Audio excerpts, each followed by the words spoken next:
Hey, shalom, shalom. Welcome back. We are back on the channel. I'm Dennis Yahuah Delamar, and we are here to talk about recognizing the spirit of mammon.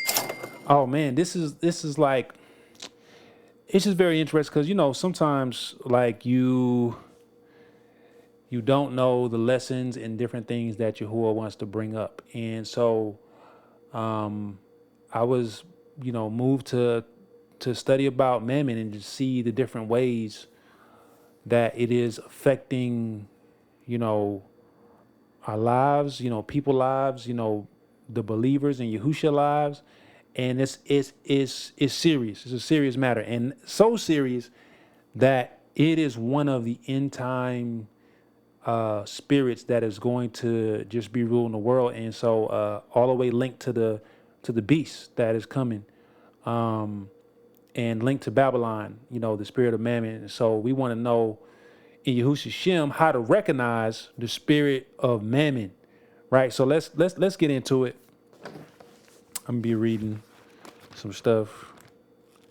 And I know some people have asked the questions regarding to, because we're working on a documentary called how, the loose title right now is how the Bible was made. And so because we was talking about the Sefer thing, we talked about that. But right now I use a combination of different things. I use the Scriptures 2009 ISR. It's pretty good version, and I want to just keep it real with you. Like every version like has something to it. You know what I'm saying? It just so happened while we was talking about Sefer thing, the Sefer thing had just a real strong anti-Mashiach spirit, and you really don't want to be using that book. Just among other things, but I use this. I use the combination of. I also use the eSword, My Sword Android app, which it has the ISR on there, but it also has the LXX, the Septuagint, which is the Greek translation of the Hebrew scriptures. It has the Hebrew interlinear, Hebrew and Greek interlinear, so we can go in and see some of the words. And it has and then like they have, of course, the KJV. I rarely use the KJV unless I'm looking at some of the Strong's numbers and stuff like that. So it's good to use a combination of these things to really, and most of all, prayer to Yahuwah to allow, you to be led in all truth, and for the Master Yahusha to teach you what really is being said. So speaking of Yahusha, hallelujah, we're gonna talk about, and this is heavy because I was looking, man. It's some stuff that's been said about Mammon, and I was just really just praying about it to see what's really going on with it. And man, just came across some really interesting things that is really important for us to know. So how to recognize the spirit of Mammon. I'm trying to be, y'all willing, this is going to be pretty swift. We're going to get through it. I only have like 3 pages of notes, But so we go into Matthew chapter 6, right?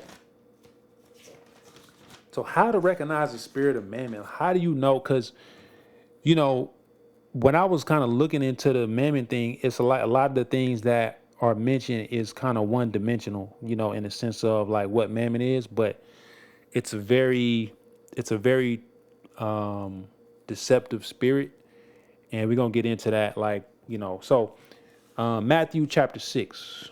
This is where Yahushua's talking, right? Matthew chapter 6. We're gonna start at 19.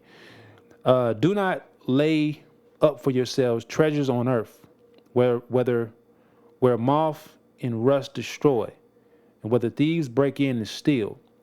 But lay up for yourselves treasures in heaven, where neither moth nor rust destroy, and where the thieves do not break in and steal. For where your treasure is, there is your heart also. Right? The lamp of the body is the eye. If therefore your eye is good, your body shall be enlightened. But if your eye is evil, your body shall be darkened. If then the light within you is darkness, how great is that darkness? No one, then this is like pretty much this is like pretty much one of the foundations of this talk discussion. And in lesson, or if you will, is Matthew 19. I mean, not 19, but Matthew 6:24. No one is able to serve two masters. Either he shall hate the one and love the other, or else he shall cleave to one and despise the other. You are not able to serve Aluah and Mammon. Because of this, I say to you, do not work. Now, this is very interesting. You got to look at the placement of his words, how he stack it up, because this is gonna get into what's really going on, right? Because literally after this, he says, because of this, I say to you, do not worry about your life, what you shall eat or what you shall drink, or what about your body or what you shall put on. Is not life more than food, and your body more than clothing? Look at the birds of the heavens, for they neither sow nor reap, nor gather into storehouses, yet your heavenly Father does feed them. Are you not worth more than they are?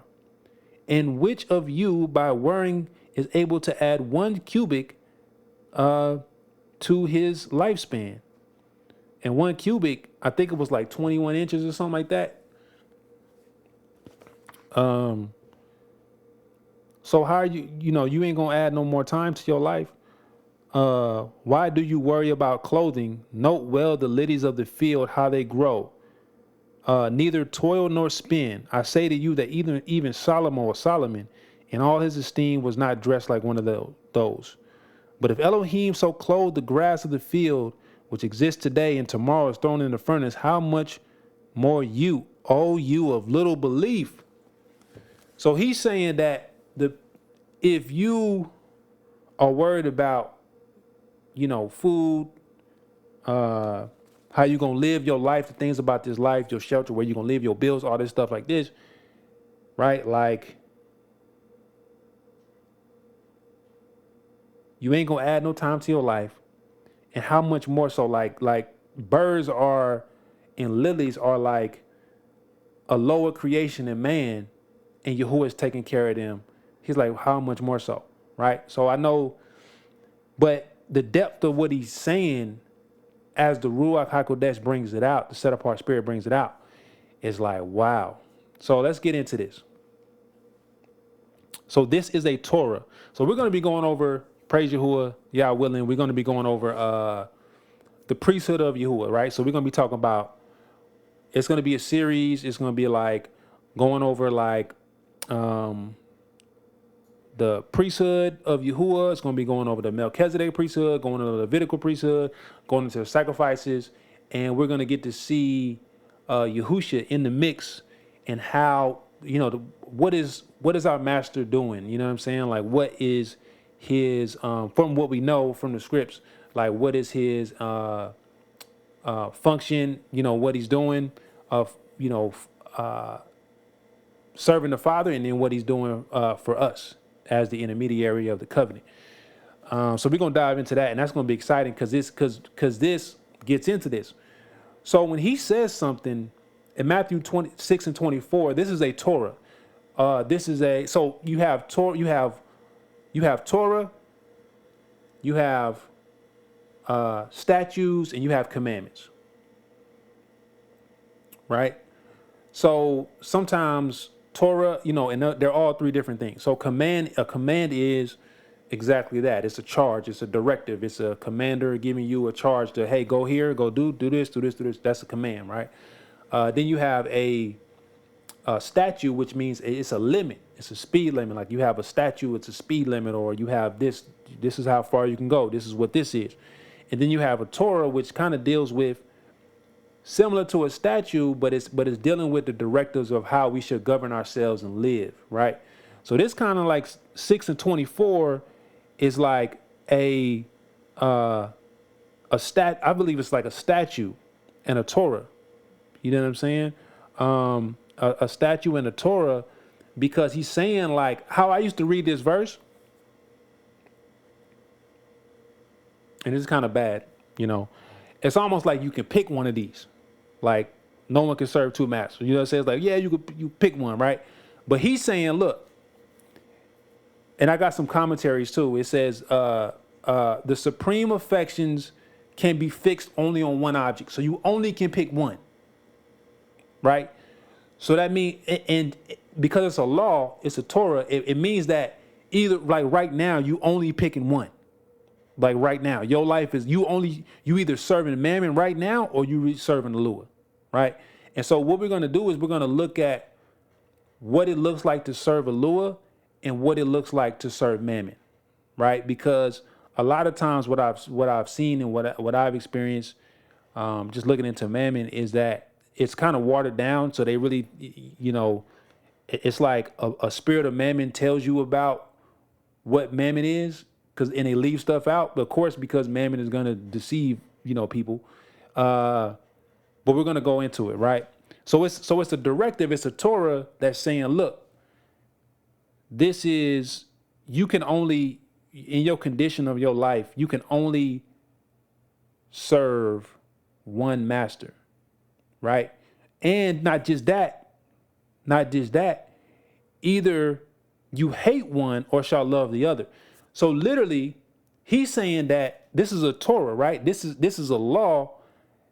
And it's saying that this is, and you got to take this as law, meaning that it's not no ifs, ands, or buts about it. It's like either you going, like if you are serving Mammon, like you hate Aluah. If you're serving Aluah, then you hate Mammon. Like it's not going to be no middle ground on it, right? Because it is a Torah that you cannot serve. It's not a choice. It's not a choice. It's you cannot serve Aluah. It's impossible. It's impossible for you to serve both Aluah and Mammon at the same time. So if you see somebody, looking like they serving Mammon, but they saying Aluah, no, it can't be. It's impossible. You can only pick one. That because Yahuah said it's a law. It's like it's either got to be one or the other. Not that you could choose, but it's only gonna be that. It's no options, right? So that's just that. Now this is where it gets interesting, is because when you go to Revelation 13, and this is what Yahuah was showing me about Mammon, is Mammon is the end time spirit of Babylon. And the way the beast is going to get people to worship it is through the spirit of Mammon. That's why we need to know in Yahushua HaMashiach's name how to recognize the spirit of Mammon, right? So when you go to Revelations 13 and 17, so Revelations 13, right, 17, it says, oh my bad, it says, and no one shall be able to buy or sell except he has the mark or the name of the beast or the number of his name. Or the number of his name. Now, we know, so you have three things. So Babel's system is setting people up so where they can't buy or sell except they have three things, or one of the three things. The mark, right? The name of the beast, or the number of his name. So remember, we're not going to get into the mark. Right, we're not gonna get into the mark right now, but that's tied to a whole bunch of things, and y'all willing, we can get into that. Far as what that's dealing with, far as the ruach of the mark, being that of blasphemy and stuff like that, and then you have the name, which we know name in Hebrew is Shem, and we know Shem is the ruach or characteristic of a person. So this is the characteristic of the beast. So basically the people who are going to buy into the system is because the ruach of the beast, they accept the ruach of the beast. Or they have the number. With number, I believe it's like the accounting of. Let me actually look this up real quick. Let's look it up. Let's go to, and I'm gonna go through this so you can see what I'm talking about. So, oh, this only got 3% on it. All right, all right. So we are looking at Revelations 13 and 17, and I'm gonna show you this. So this is I'm using the tablet, but this is the app, Mice Ward. I'm not no promotions. They ain't sponsoring the video, okay? You know, this ain't no promotion. But this is I'm just showing you this just to let you know how I look into the scriptures and study. So this is actually right now. This is actually the KJV, but the KJV has the Strong's numbers, right? So it's good if you haven't got into this is to look at the Strong's numbers, because remember, translations was done by man, and oftentimes they, a lot of them they had a ruach, so they're translated based upon their knowledge versus kind of what the ruach is really honing in on. So but 17 it says the number, which is G706 Arthemos. It means a fixed number or infinite number, a multitude, right? And I just usually look into the root of the word, raised up, elevated. And then sometimes the cool thing about this app too, the Masword, is they have this thing where they have LXX Greek, Hebrew to Greek. So I can sometimes click that and they'll give you some choices to maybe see what Hebrew word is corresponding to that Greek word. So yeah, it seems like when I look at this word, it's talking about multitude, a measurement, a size, a fixed number, right? And so we won't get into the depths of that, but if you think about a number is counting, like when you go to jail, they have like you I ain't never been in jail, but praise Yahuah, but they have like, you get a joint on here and they'll be like number 58345, you know what I'm saying? Like whatever that is. And it's like marking it's marking the property of the state, right? The state is marking its property, right? So if you think about that, just kind of think about that type of thing, right? But we're not getting into that, but I just want, because that's not the point of the situation. But the point is that this beast system, this beast person as well, they make it to where no one is able to buy or sell except they have those three things, right? But the focus right now is that in this end times things, that the spirit that is moving to get that system implemented through the corporations and the government is through the spirit of Mammon, right? And that's why a lot of the Pharisees, a lot of the Sadducees, and a lot of Rome were feeling some kind of way about Yahusha. Because it wasn't until, like, I was looking into this other day, because remember at Yahusha's trial, it was, because Yahusha was, we know he flipped the tables over, at the temple, and he was really coming at Mammon and the worship of money and different times throughout, his ministry. But we know that it was when he went to Pilate, it was, are you, Pilate asked him, are you the king of the Yahudim? And because, it was stated later somewhere in the good news, I mean, not later, but somewhere in the good news accounts that, they only have, it's only one, king but Caesar. So the issue is that you have someone that is preaching the good news to the meek, to set the prisoners free, and he's setting them free from the oppression of Mammon, because Mammon is a spirit, which we'll talk about in a minute, but it oppresses people. So the spirit of Mammon is an oppressor. It's an oppressor type of demon.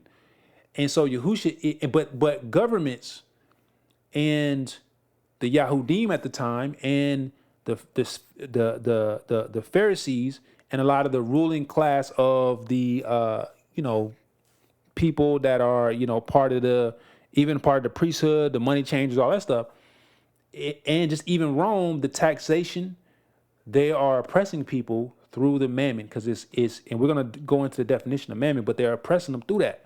So Yahusha is now coming against that system, which for Rome it makes sense to get rid of him as well because he's coming at their bottom line, and it's being said that he's a king, right? So that's a whole different type of thing. Now, when we get into mammon, the word mammon. So mammon by definition, now there's a lot of definitions when you start looking up into it, right? The Greek word mammon. But I have this definition, it's like levels to the definition. So let me go on the first level. The first level is to trust or have faith in wealth or money. So to trust or have faith in money. To trust or have faith in money or wealth or possessions, right? So you can bracket that in there. That's one level of the definition, right? And that's the deep thing about a lot of the words in the scriptures is because it's just so deep and there's levels to it. Now, for you to have faith or trust in money or wealth is also equal to the love of money. The love of money. And then we know that Yahuah told us to flee from idols. And the scriptures also say that we should be free from the love of money, right? Now the word mammon comes from mammona, right? And I might have got that wrong. Is a Syriac word. And it is connected to not only wealth, but also material riches, but also the attachment or accession or the reliance on these material things in a negative, idolatrous sense. So remember, now Yahushua just told us he had the whole description in Matthew 6, where he was saying, don't worry about your life, about how you're gonna eat, how you're gonna do this, what's your life like. How I'm gonna live? What's gonna happen tomorrow? Where I'm gonna be living? What's my food like? Like, don't worry about that, right? But what would be the flip side of that? The flip side of that is to rely on this money can take care of me. To rely on these things, to rely on this that can take care of me, because all these things are temporal, right? And it's gonna be heavy now. You know what I'm saying? It's gonna be heavy. Right now, because 1 Timothy 6:10 says, for the love of silver or money is the root of all types of evil, for which some, by longing for it, have strayed from the belief and pierced themselves with many pains. So the love of money causes you to stray from the belief, right? And then it also pierces you with many pains. So you'll have many pains according to it because it's burdensome. So the love of money is going to lead to burdens, right?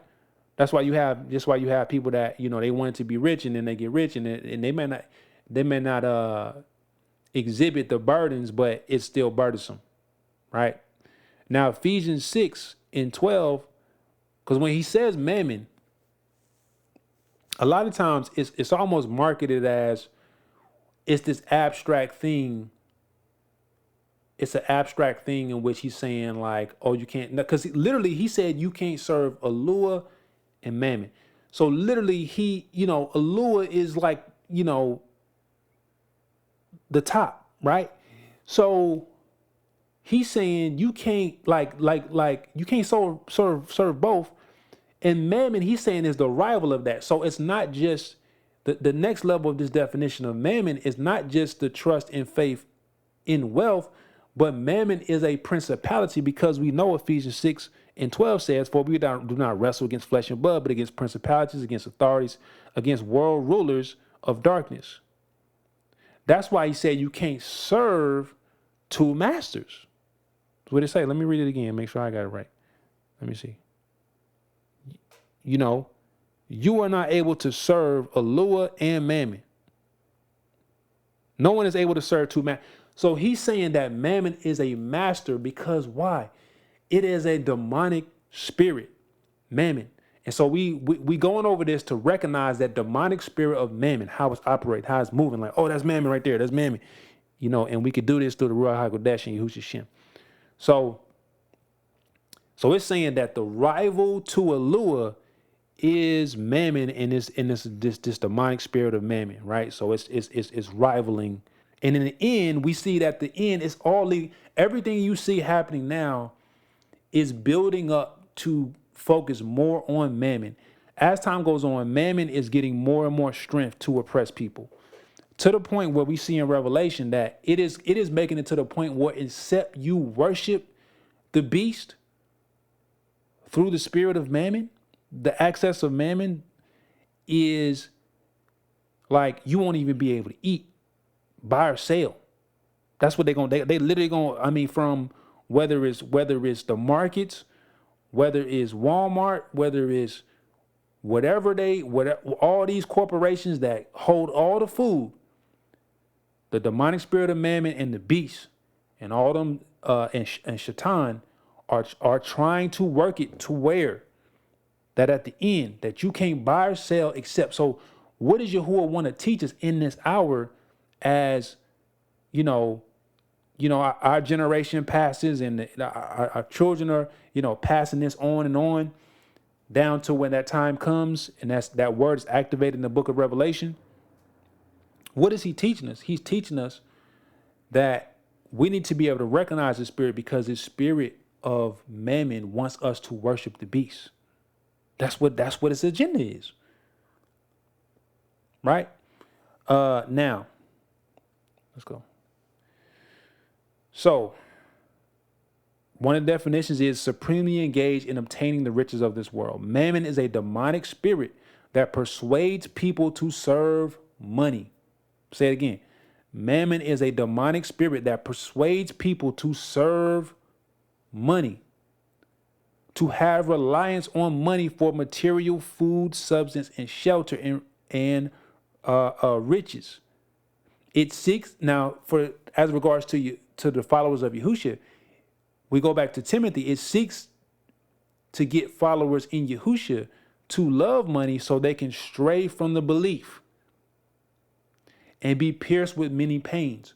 So how you can stray from the belief is the love of money and the worship of Mammon. But we're gonna go into, okay, what does that look like? Well, what are you saying? How do we recognize it? We're gonna go into that in a minute.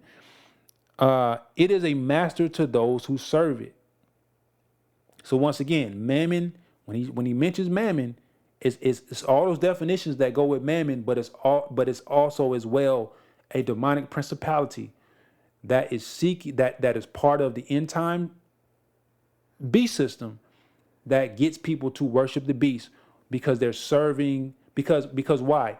When you get into what we just read in Matthew, he's saying that isn't your life more than food? Isn't your life more than clothes? Isn't your life more than these things? Like he's taking care of, Yahusha is taking care of, and Yahuah is taking care of the lilies and the birds that don't even sow. They don't even build up no storage to eat. They ain't got no refrigerator. You know what I'm saying? They ain't got no way to build it up. But Yahuah is still taking care of them. And they living, they eating, they flying, they doing whatever they doing. You know what I'm saying? So he's saying, how much more than you made in his image and likeness is he gonna? So because he's coming at worry, and one of the main devices which we're gonna talk about, which Mammon uses for people to serve it, is worry, fear, and anxiety. So we're gonna talk about this. Also, we know that whatever is in the world, the lust of the flesh, the lust of the eyes, the pride of life, is Mammon, right? So Mammon is all those, connected to all those things. How do we recognize the spirit of Mammon? So we talked about the definition of Mammon. We talked about the multi-tier level of the spirit of Mammon, establishing that the spirit of Mammon is a demonic spirit, right? It is an entity. It's not just a concept. It's an entity that has a certain type of agenda to carry out, and that is for people to worship the beast, and in the end, for people to either have the mark, the name of the beast, or the number of the beast, right? So that's what, and that whole spirit of mammon is setting up the corporation, is moving, whether it's, however many years it is from this time that's set up. A lot of people believe we're in the end times. It's the last day, but I have a video entitled "Are We in the End Days?" that goes over, accurately discerning the times in Yahusha's Shem to understand that, this generation is going to pass away. Because Yahuah given us directives in the Word to know when the time is near, and also Yahusha said that you will see these things, but the end is not yet. This is only the beginning. So the beginning has started, but it's not the end, right? So that's one thing right there. But everything is working.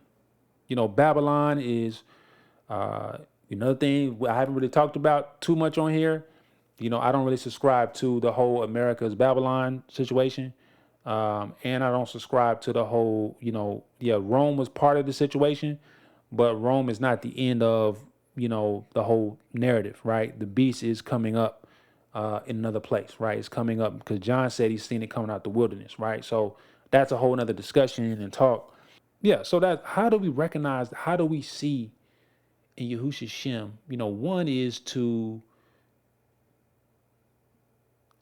follow Yahusha, right? That's how we see, because we receive the Ruach HaKodesh.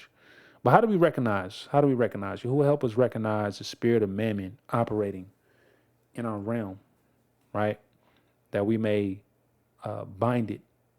We may bind it in Yahusha's Shem. You can recognize now one of the main weapons that mammon uses, that demonic spirit of mammon uses, is anxiety, worry, and fear, particularly. And I'm just dealing with particularly what is the main ways in this society right now is through money. So the anxiety, worry, and fear about money. Because why? Because you need money to what? Go to get some food. You need money to have a place, shelter, right? You need money to do a lot of things in society to what? Buy and sell. So you need money to buy and sell, but the spirit of mammon will get you to worry about, well, how am I get food? How am I pay this bill? How am I XYZ? And it gets you anxious on it and we're going to talk about that. What's this directive? Now let's talk about anxiety, right? Being anxious about money. So getting anxious about money, about bills, about materials, anxiety causes you to self-deceive yourself to get what your heart desires. But you are not relying on Yahusha. Remember, Yahusha said, do not what? Worry about your life. It's a command. It is a command and a statute. Do not worry about your life. And when you look at that word worry, I believe it's connected. Let's look it up. Let's look up that word worry, right? So we can see. So if you go here, and that's what I usually do. I usually use the app because it's very efficient. I don't yet have the books for that. But if you go to take no thought, 25, right? Take no thought. It says take no thought. Do not be anxious, right? Anxious, it means to be troubled with cares, to care for, to look out for, to seek to promote one interest, caring or providing for, to be anxious, to take thought. So it means, when you thinking about it, oh man, well, I'm gonna do this, man, this coming, he's saying take note, because the enemy will try to trick you to make you think that worrying about it is gonna actually fix it. So now you being anxious to worry about it. And what begins to happen if you don't check your anxiety, it will cause you to self-deceive yourself, right? To deceive yourself to get your heart's desires. Meaning that because people are anxious, they start to they start to will certain things like, okay, and that's going to go into the worries too.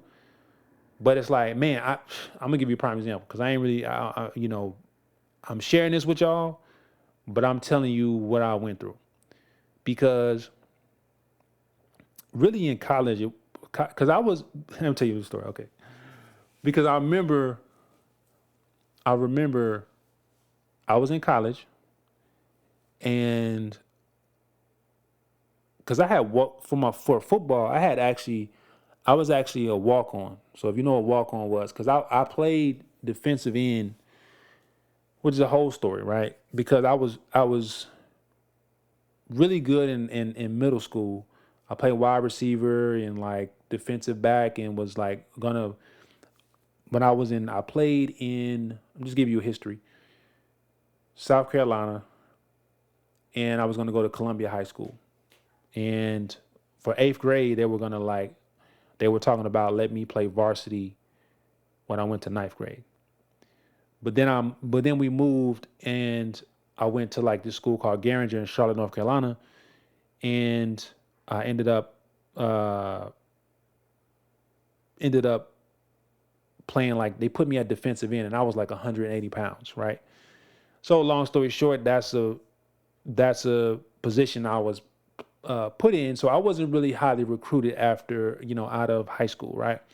So the thing with Charleston Southern came about because um, I think in high school, one of our teachers was connected to Charleston Southern, and he was like, "Man, you should try to get into there." So that was the whole thing.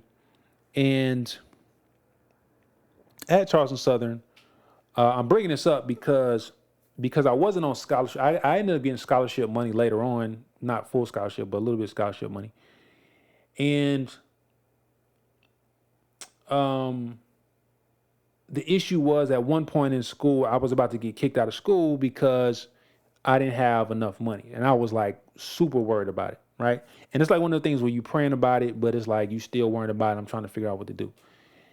And Yahuah already had a plan, and he had someone to literally, he raised somebody up to pay the tuition. And praise Yahuah, for that. Um, but the thing about anxiety is you will deceive yourself to that's where when you look at the end days, the buying and selling, people are gonna think about, well, man, it ain't that bad, man. We ain't got nothing to eat. So what they saying we gotta do? You see what I'm saying? You compromising because you worried about your life. You worried and literally Yahusha just told you, don't worry about your life, what you gonna eat. Because it seems light right now, but when your salvation and eternity is on the line, how serious is it gonna be? But it already is that serious because it's a Torah. It's a command. So it is already serious for your life to not worry about your life. Because when he's saying that, but then when somebody reading that hundreds of years from now, and he's saying don't worry about your life because they're telling you that you can't go to this store and buy no type of groceries except you have the mark of the beast. However that's translated in that time. And if you worried about your life because your stomach growling and you don't know what you're gonna do, and they saying, man, you can't buy or sell, you can't get nothing, you can't get no exchange type of thing. And Yahuah just told you through his bond that aren't you more worth than the lilies and the birds? Like you gotta actually at that time, you're gonna have to actually believe that. But right now he's saying believe it now. Believe it now that you are more that you don't have to worry about your life.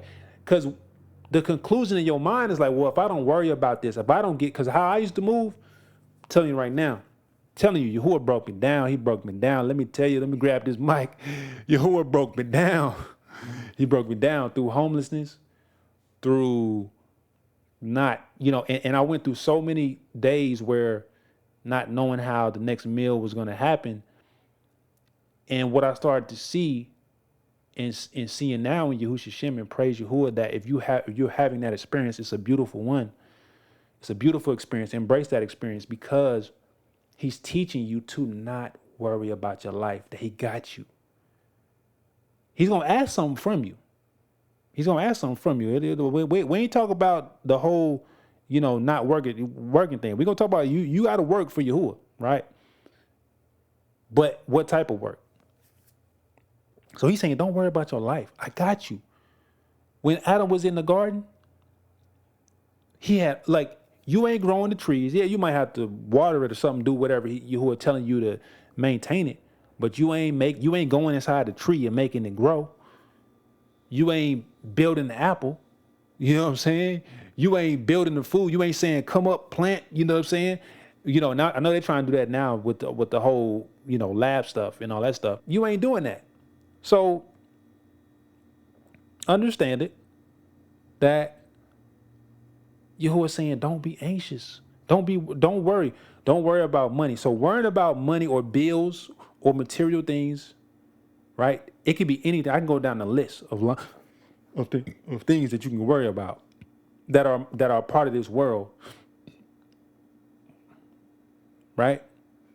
Worrying will cause you to will yourself beyond the statue of Yahuwah.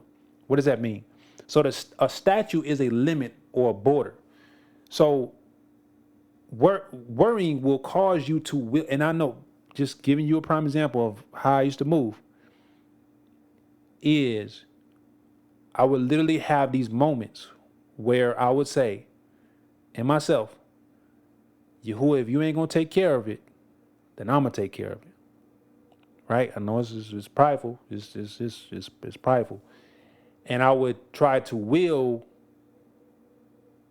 it to happen because I felt like Yahuwah wasn't caring about my needs.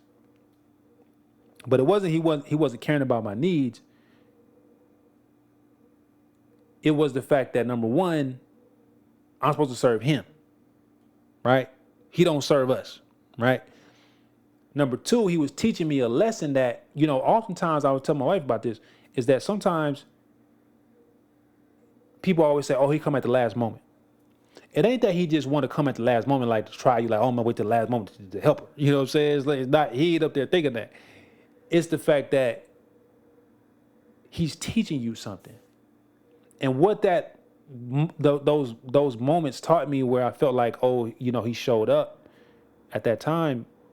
Even the thing with Yahusha, when he showed up, dude was dead. Dude was there 4 days. That's all man. You should have been here. You should have been here, man. Right? But he said this gonna end in the steam of Aluah. So you waiting, and you're like, man, he ain't gonna come, man. All right, I'm gonna do it myself. But that's the spirit of worrying, or the spirit of mammon making you worry. To what? To take matters into your own hands, right? And to will yourself to do something beyond the statue of Yahuwah. You see this in the garden. What did Yahusha say? Yahusha says, You shall what? Do not eat from the tree of the knowledge of good and evil. For if you eat it, you will certainly die. That's a statue. That's a charge. It's all of them. It's a Torah. It's a statue. It's a command, right? The statue is do not go here. Do not do it. Do not go past that. Because if you do it, you certainly gonna die. So there's already a statue for your life because he knows your life. He already got it in a book in the Shamayins what he wants you to do. So when you try to will beyond the statue of Yahuwah, you're going to sin and you're going to get yourself jammed up. And you're going to create burdens for yourself, which you eventually going to have to cry out to Yahuwah to save you from anyway. So he's saying, man, don't even do it. So Yahuwah has a specific way he desires to meet your needs. Say that again. Yahuwah has a specific way he desires to meet your needs. Not you taking care of your life. Because remember, you gave your life to Yahusha. You gave your life to Yahusha. So you're not yours anymore. You his property, right? So now that you his, it's not your life. Like Shaul say, I no longer live for I'm paraphrasing this. He's like, I no longer live for myself, but I'm living for Yahusha. So that's and I know from my personal journey is it was like Yahuah was like, well, how many times are we gonna do this? Because I would be doing good, then I would start worrying, and then he would take care of it. I would start worrying, he'll take care of it. So I started to see like, oh, he take care of us. Like, you got to know that scripture in Matthew 6 is true, that he takes care of you. He is not,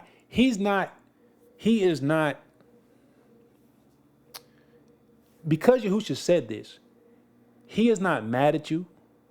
He is not setting it up for this to be another way. He said what he said he meant. Do not care about your life. Do not care about how I'm gonna live, where I'm gonna move, this, that, this, all these different things. Because what you don't see is, I know it sounds like anxiety. It sounds like worry, and it is. But the anxiety and worry, that's why you see his whole parable of what he's talking about. He goes to the point about what is actually happening, and what's actually happening with the worry and anxiety is it's actually serving another master. So when you worry or when you have anxiety, you actually have little belief, right? And you're serving another master, which is Mammon, that demonic principality, right? So the spirit of Mammon will whisper to you that you have to take matters into your own hands. And then it will also make you think to be justified in taking matters into your own hands. Because why? You don't trust Yahuah to take care of what? Your life.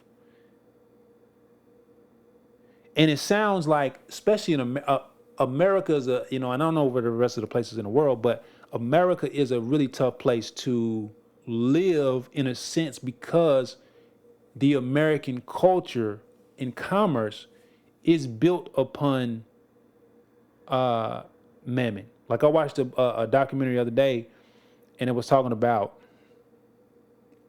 it was going over the corporations and how corporations are treated as, in a sense, they're afforded to kind of some rights that people are afforded, but these are companies.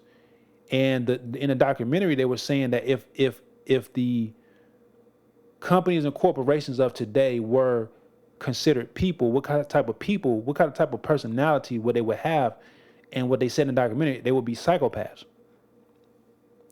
So, and they proved their case. They brought it out about the psychopathic behavior of these corporations, these big brands.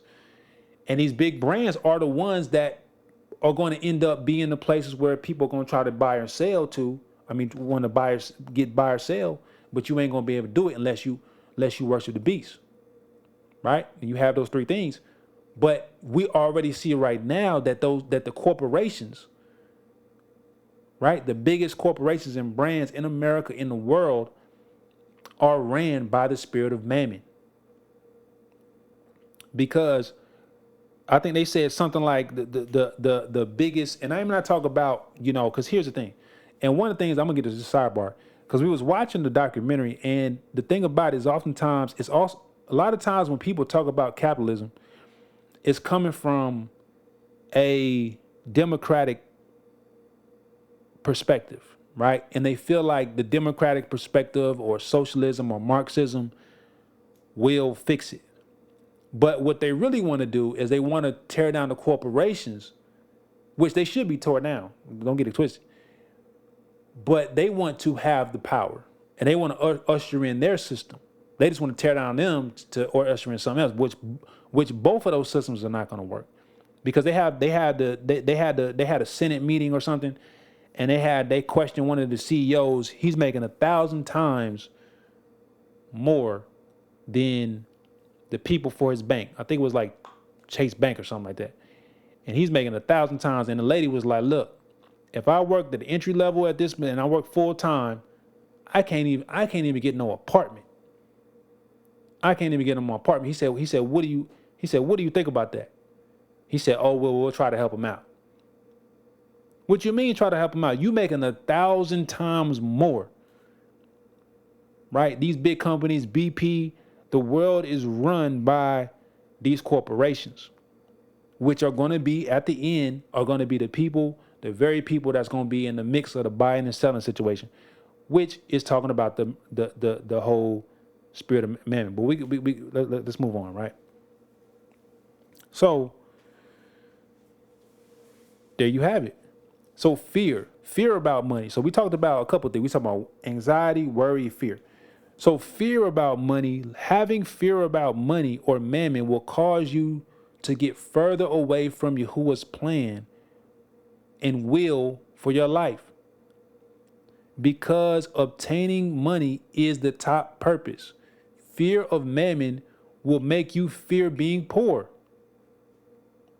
The fear of mammon will cause you to follow prosperity and motivational people, right? Because you are taking care and worry and anxiety and fear. Because I went through a whole period where I was on the Eric Thomases of the world.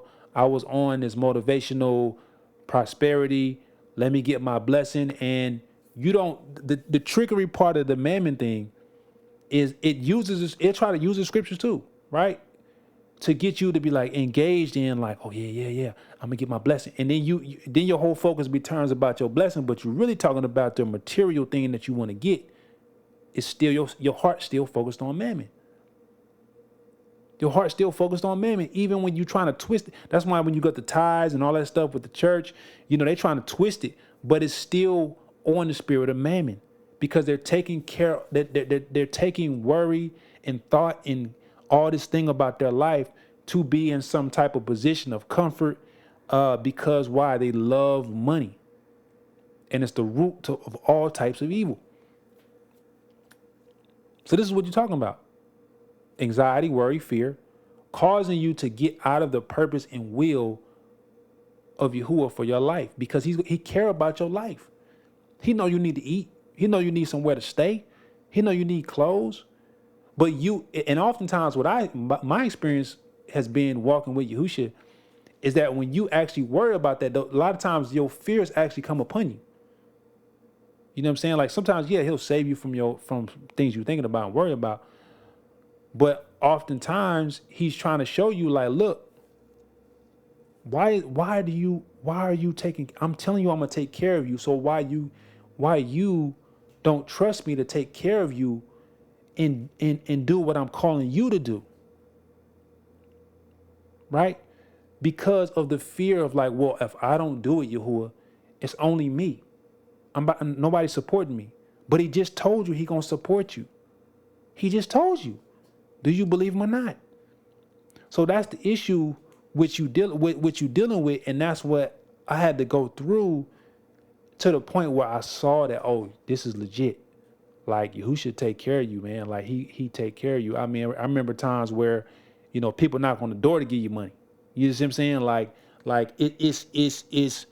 But what does he call it? We're gonna get to what he's asking of us. We're gonna see what he's asking of us.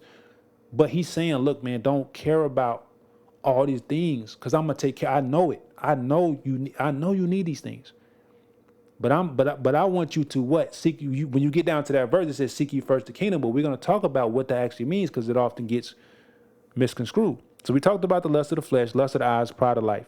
So we're not gonna get depth in that, because but the lust of the flesh, what the flesh is desiring, the lust of the eyes, what you see in what your eyes, the covetousness of the world. Like when you get on social media, it's like social media. I mean, social media and it's pretty much a covet mammoth fest. You know what I'm saying? Like that's what you see. That's what you see with the advertising. A lot of these corporations, a lot of these influencers, right, trying to get you to buy into the spirit of mammon, but you need to know how to recognize it. So you recognize it through the spirit of worry, your worry, anxiety, fear, lust of the eyes, lust of the flesh, the pride of life. The pride of life, you see that was, like I said, we talked about social media. The pride of life, no, I gotta have that type of house. And oftentimes Yahuwah deals with you what you need. And I think people get scared of when you talk like that, because They be like, oh, you trying to say we trying to be poor. No, you just assumed that that's what I was saying because of the fear that is in you. Nobody said nothing about being this and that.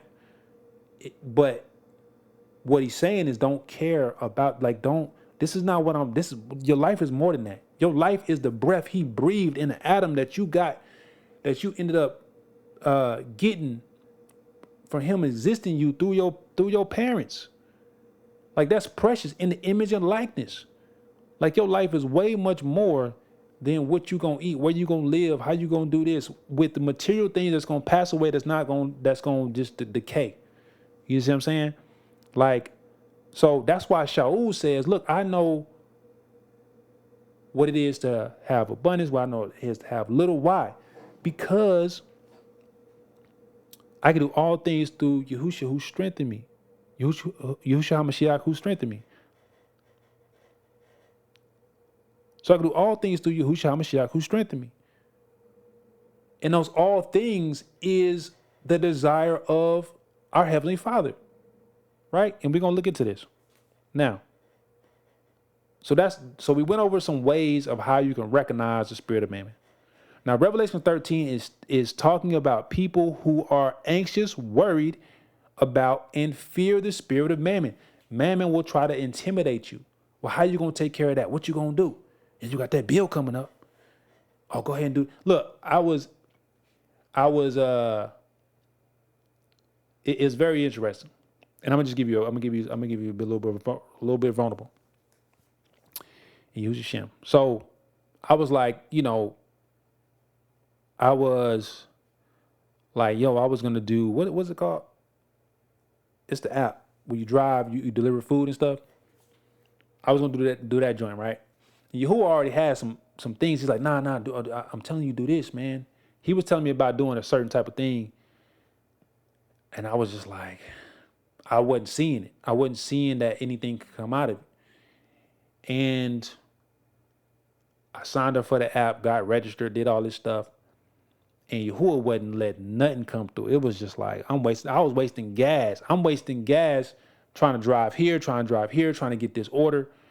And just nothing is working out. And I'm like, Yahuah, what's happening? He's like, man, that's not what I told you to do. Because once again, it goes back to Matthew chapter 6. Who are you serving? Remember, mammon is a demonic spirit. It gives commands. Demonic spirits give commands. They give directives. And so people, when they're worried, I'm going to give you a scenario. Let's say you're worried about something. Let's say you're fearing about something. Let's say you're anxious about something. And the demonic spirit of mammon comes and is like, whispers in your ear, hey, how you going to take care of that? Like, that's stacking up, man. How you going, man? They calling you. Like, what you going to do? And then you're like, I don't know. You didn't recognize that was the spirit of mammon to say, hold on. You should say, don't worry about my life. What you talk about, man? Like, I cast that down and use your shim. You know what I'm saying? Like it's whispering, it's sitting there. You marinating on, oh, what I gotta do. So now I'm looking at, okay, well, I gotta either get this better paying job. I gotta do this. I gotta hustle. I gotta do this. I gotta do that. Versus knowing that Yahusha care about your life, that he know all the issues you gotta face. He know everything. He know every bill. He know every issue that's gonna be, that you don't even know is gonna be issue. He know issues that you don't even know is gonna be issue 5 days from now, 10 days, a month, year, if you still living, you know what I'm saying? He know that. He know. So the worship of mammon will have you out of purpose. Because I'm going to just say this. If you're working for a job and it's simply about the money, then you're serving mammon. I just said it plainly. If you're working a job simply for the money, you're working for mammon. And I know that could be controversial. You may convince yourself that you're doing the will of Yahuah, but you know the truth of the burdens in how you feel. You know how you feel.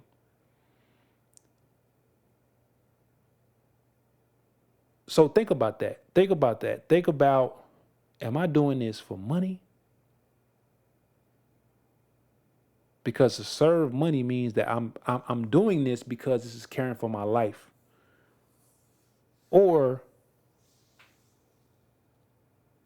now don't get it twisted. A servant is worthy of his wages. Right? Servant is worthy of his wages. But it depends on who the master is. Who is the master? Is it Yahusha Adonai? Or is it Mammon? Because Yahusha gonna pay you. Yahusha gonna pay you. He already paid with his life to give us eternal life, but he also gonna benefit you and give you what you need, your daily needs. But who are you working for? Right? And in the end times, we see that, because think about it, these corporations, whether it's IBM, Amazon, all these different corporations, they have an agenda, and their agenda is to make money. So it's safe to say that their agenda is mammon, right? That's what they about. They may put on the side, hey, we trying to we really care about global warming, and last year we gave away $3 billion, you know what I'm saying, or $2 billion, or $1 million, or whatever they say, right?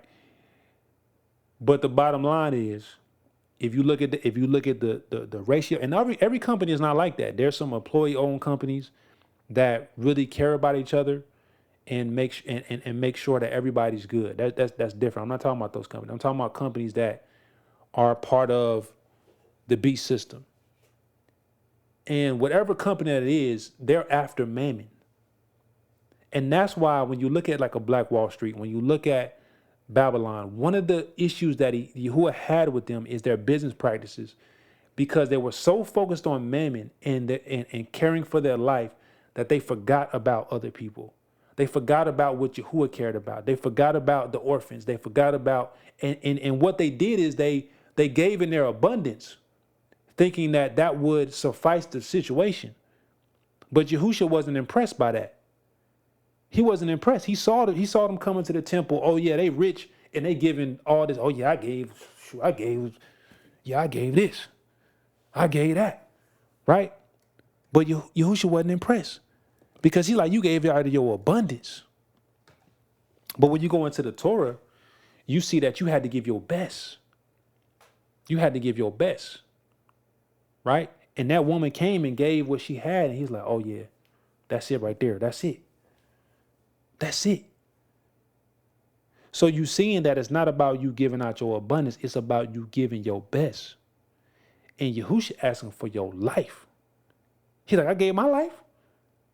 I gave my life, and all I'm asking you for is your life. I'm asking for you. And when I say this, what he laid down, he's saying, I'm gonna take care of you. I got you. But I need something from you though. I need something from you. But we're gonna look into that, what he needs from us. Right? So Mammon convinces people to take matters into their own hands for their life. This is in direct opposition to Yahusha's teaching. He said, if any man will come after him, let him first what? Deny himself, take up his stake, and follow him. He said, if you would try to gain your life, you will what? You will lose it. But if you lose it for his sake, you will what? You will gain it. The meaning of that scripture is so deep, because we always take it as an initial connection, but it's continual. Meaning that he's saying that you can't start walking and be like, no, I want my life back. You gave it to him, and he's saying, look, I got you for what you need. But I need you to understand that my Father has a plan for you, and that this needs to be your desire. And what I'm saying as a follower of Yahusha is that plan will not look like what you initially think. It will not look like the flesh. It will not, meaning it won't look like, you won't be able to write it down, and say, Yahuah, this is the plan, right? It doesn't work like that because this thing is in Shamayim. Remember, Psalms 139 and 16 says that it is a book. All our days are written in this book. And so I don't want to get ahead of myself, but we're going to talk about that. So that's what it looks like to recognizing the spirit of Mammon, the demonic spirit of Mammon, but also recognizes the anxiety, worry, and fear, the lust of the flesh, the lust of the eyes, the pride of life, and being out of purpose. Convincing yourself that you're doing the will of Yahuah when you know that you are working that job, you're hustling, you're doing whatever this is to get money, but you're serving money. And it's because of the love of money.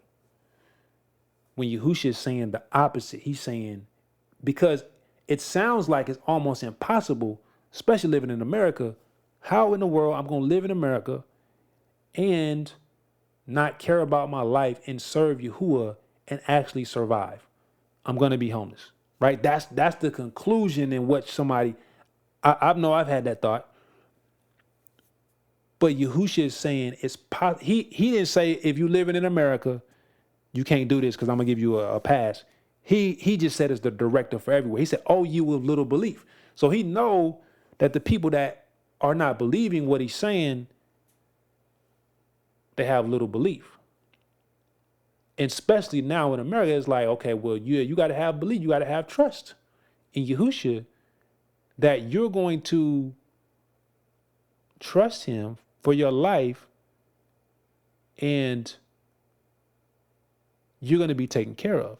But what does that look like? We're going to talk about that. So what does serving Aluah look like? So we talked about what serving Mammon looks like, and I'm going to just wrap this up. So serving Mammon, when you're serving Mammon, it's based off the anxiety, worry, fear, lust of the eyes, lust of the flesh, pride of life,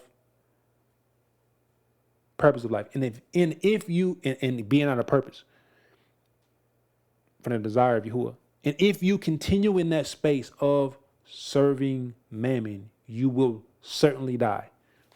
You won't have anything left. You won't have any reward from Yahusha. You won't have any reward because Mammon is a deceptive spirit that is leading a person to store up treasures in earth and not have anything in Shamayim.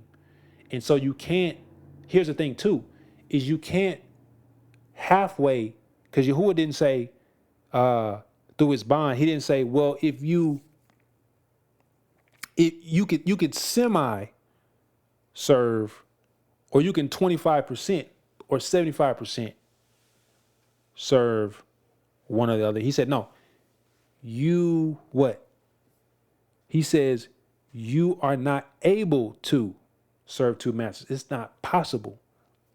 So if it's not possible, you have to not just choose, you will serve either one or the other. You will serve Aluah or you're going to serve Mammon. Now you can choose, if you are serving Mammon, to serve Aluah, right? To repent and to say, you know what? I'm not going to care about my life. That's how you approach Yahusha.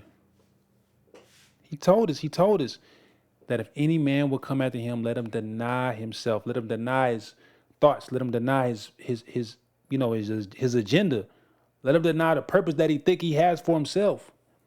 And what I'm telling you is that what Yahuah has for you, you're going to be like, dang, and because you ain't went to Shamayim and looked at the records and went to the book. Remember 139, Psalms 139, 16? You ain't seen the book. So you don't know the magnitude of the things he has in there. And it's gonna take belief, right? And they're great and mighty things. They're great and mighty things that he has for us to walk in. But they take belief. And you cannot care about your life to complete them.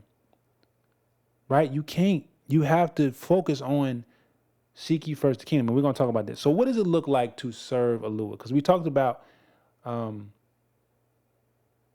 does it look like to serve Mammon? It looks like worry. It looks like fear. It looks like the lust of the eyes, lust of the pride of life. It looks like worry, anxiety, lust of the flesh, lust of the eyes, pride of life, being out of purpose, and ultimately, like that Revelations 13 is to where you will be convinced that your needs, your eating, food, all the things you need for your life is so important that, because think about it, that's the thing about Revelations 13 is people don't talk about it and break it down in a, oftentimes it doesn't get broke down to just a fundamental level, that the people who are worshiping the beast, that they are thinking about their personal needs so much so that it overrides faith. It overrides their trust to Yahusha's words and to Yahusha that he's going to take care of them. They don't believe it. They don't believe it. They believe like, hey, this entity, this corporation, this system, if I don't do this, how am I going to eat? How am I going to have nourishment and live? And this is what Yahuah is tackling at this hour, because they are still moving the same. They are still moving a way of which they will move in the future by the spirit of Mammon. And so it looks like serving Mammon, you get nothing. It's a dead end. It's a dead end. It ends in nothing. It ends in nothing, right? But serving Aluah, let's talk about what serving Aluah. What does serving Aluah look like? Let's go to Genesis 2 and 15. Genesis 2 and 15. Barashit 2 and 15. What does it look like? It's 2 and 15.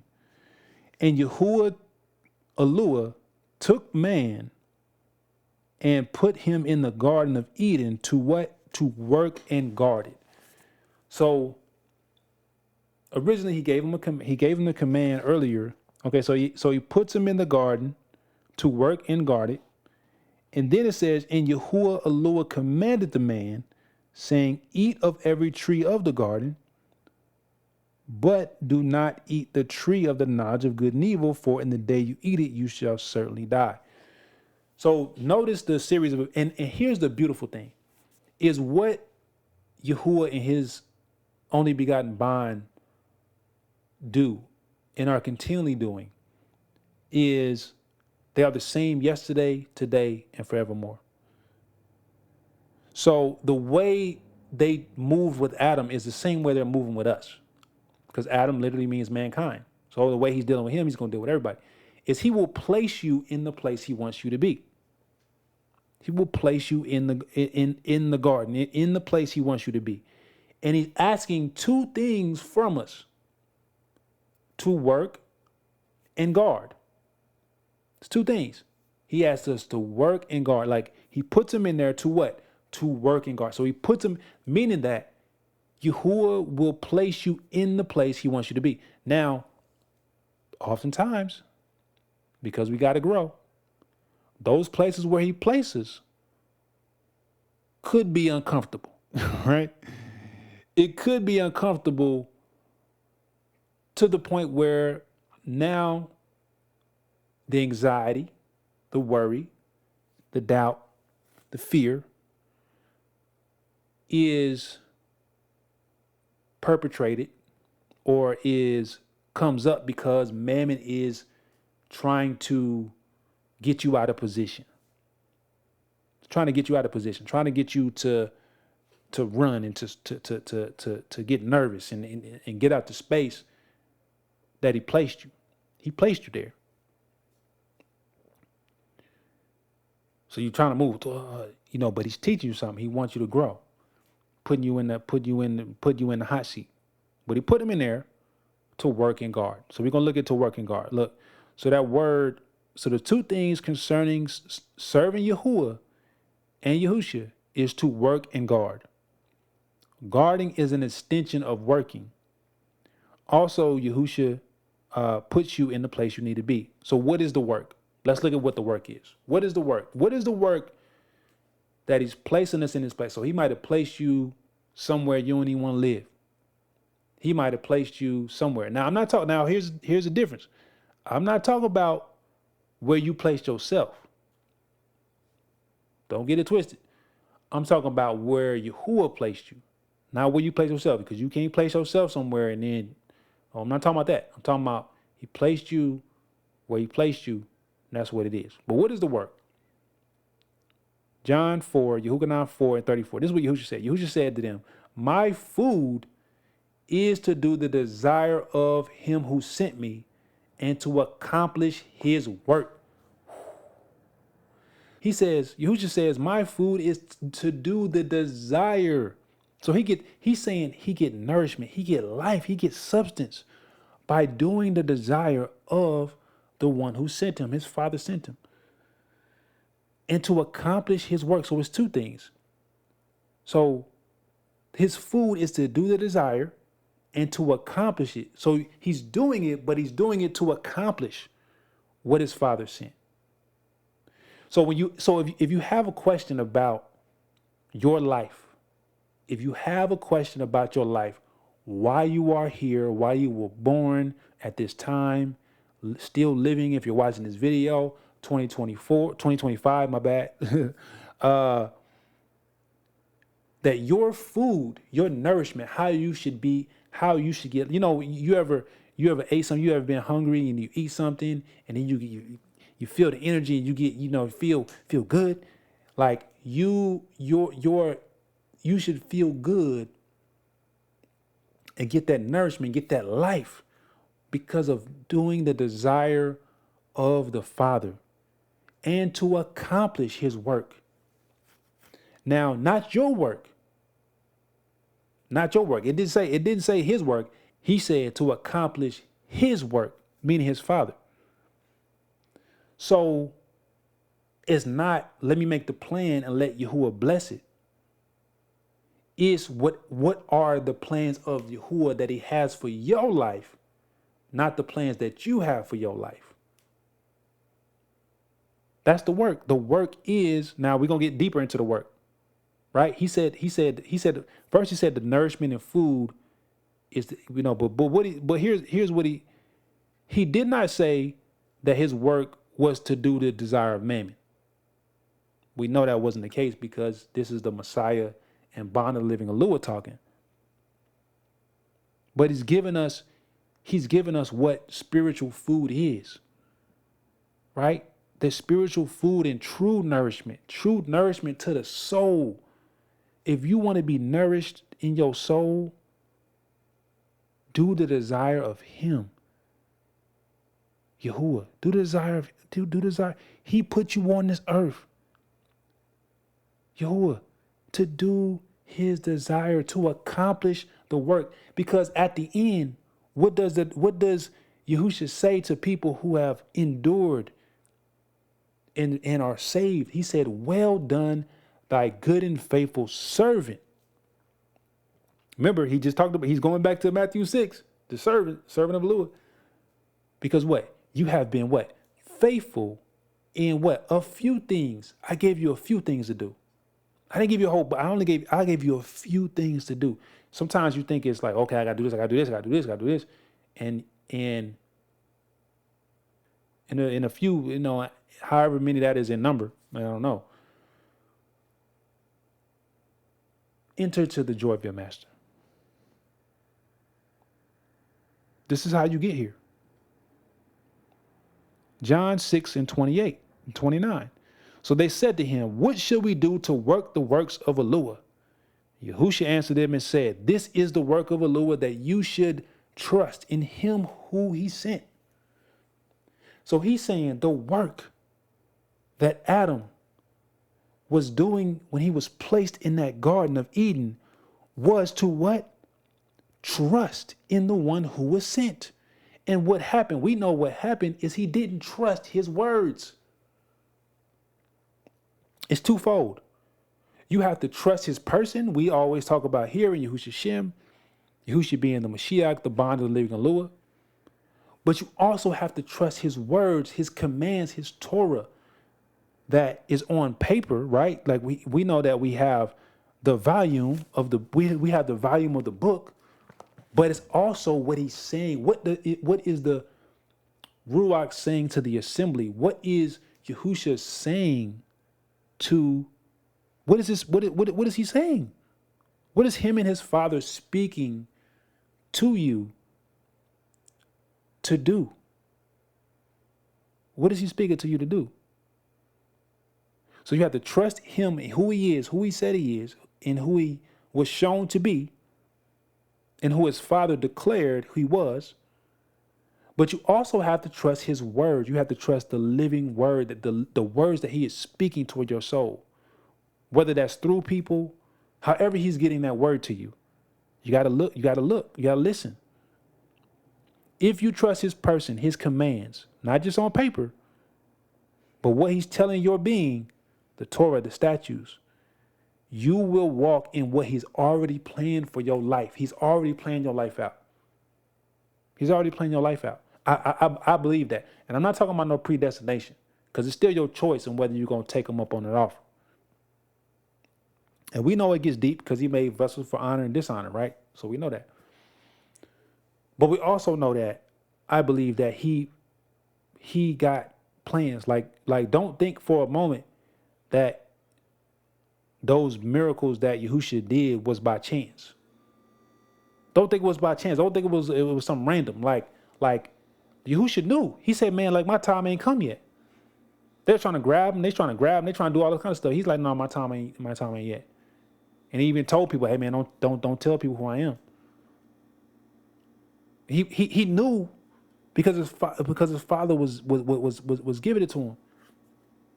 But if you follow Yahusha, the Father's able to give you these things to show you the part that he will show you. Now this is where it gets deep. Let's read Ephesians 2. Let's go to Ephesians 2. Because we're talking about what it looks like to serve Aluah. So we went over that in the garden, Yahusha places Adam, Yahuah Aluah, places Adam. And remember what I'm saying, because I'm not saying Yahusha is Abba Yahuah. We already established that, right? But we know that the mediator between man and Aluah is Yahusha. That's who we've been dealing with. So Adam is placed in the garden, the place he needs to be, the place Yahuah wants him to be, to work and guard. We haven't really talked about guard being shamar, which is to protect. So you're protecting the things that you treasure. It all goes together back to Matthew 6, because whatever you treasure, there will your heart be also. So you're treasuring the words of Yahuah in your heart to guard them.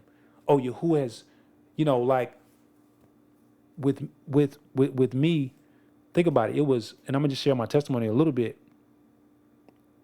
It was 2008 in the cafeteria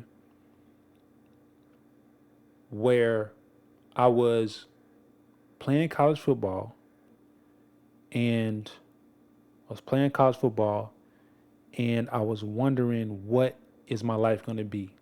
It didn't feel like, it's like Yahuah took the desire for football away from me.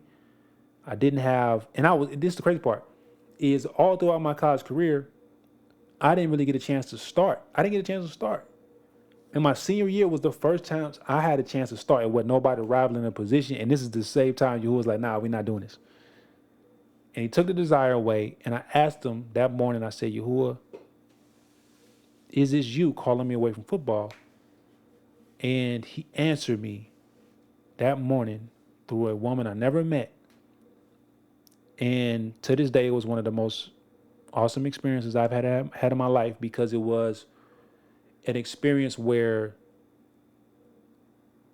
I felt like Yahusha spoke to me face to face and knew my life. And so when I tell you that he knows your life, he knows your life. He knows your life. He told me things. I'm talking about not in no dream. I'm talking about like Yahusha's using somebody to tell me stuff that ain't even happened. And I'm like, because, and the crazy part about it is, a lot of these things happen in the recent couple years as well.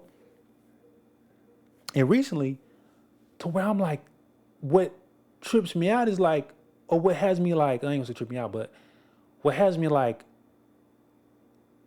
in all of like Yahuwah's plan is like, how does he plan 16 years? Like he planning 16 years, but he thought about it even before I was born to say he gonna be doing this. Because he told me, I was wondering if I want to play football. He said, no, I got something else for you to do.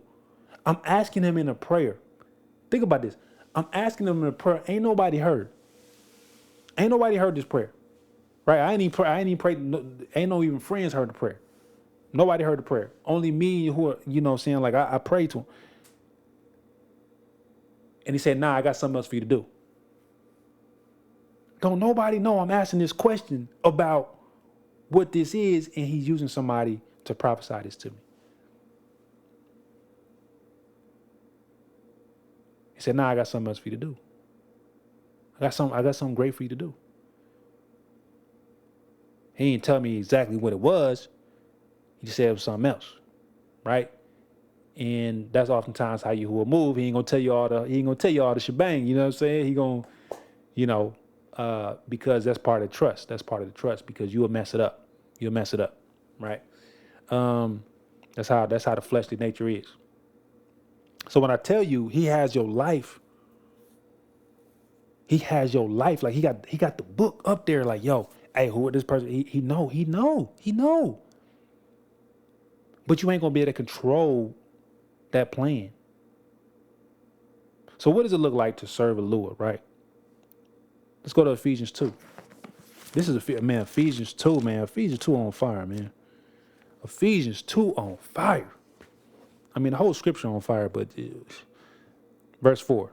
So Ephesians chapter 2, verse 4, he said, but Aluah, who is rich in compassion because of the great love which he loved us, even when we were dead in our trespasses, made us alive together with Mashiach.